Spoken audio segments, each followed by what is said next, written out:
এসো, এটাই আমার বাড়ি।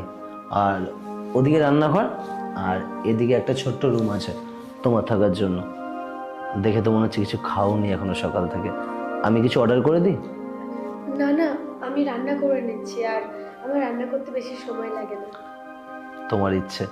আর বাচ্চার জন্য না ফ্রিজে দুধ রাখা আছে, ওকে খাইয়ে দিও। ঠিক আছে।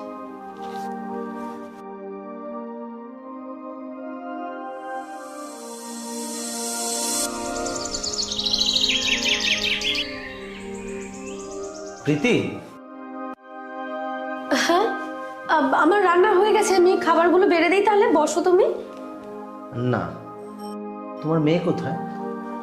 ও তো স্কুলে গেছে। আচ্ছা, তোমার সাথে আমার একটু কথা ছিল। হ্যাঁ বলো। দেখো, আজ 6 বছর ধরে তুমি আমার সাথে রয়েছো।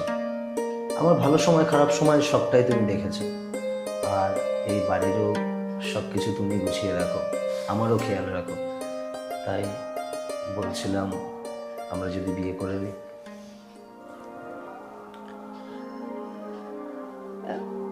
আমি আমার মেয়ে আসুক, তারপর ওর সাথে একটু কথা বলে তারপর জানাই। কোনো সমস্যা নেই, তুমি তোমার মেয়ের সাথে কথা বলে আমাকে জানিও।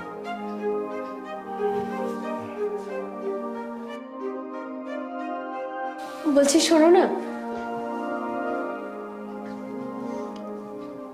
আসলে আমিও তোমাকে খুব পছন্দ করি, কিন্তু কিভাবে এই কথাটা বলবো বুঝতে পারছিলাম না।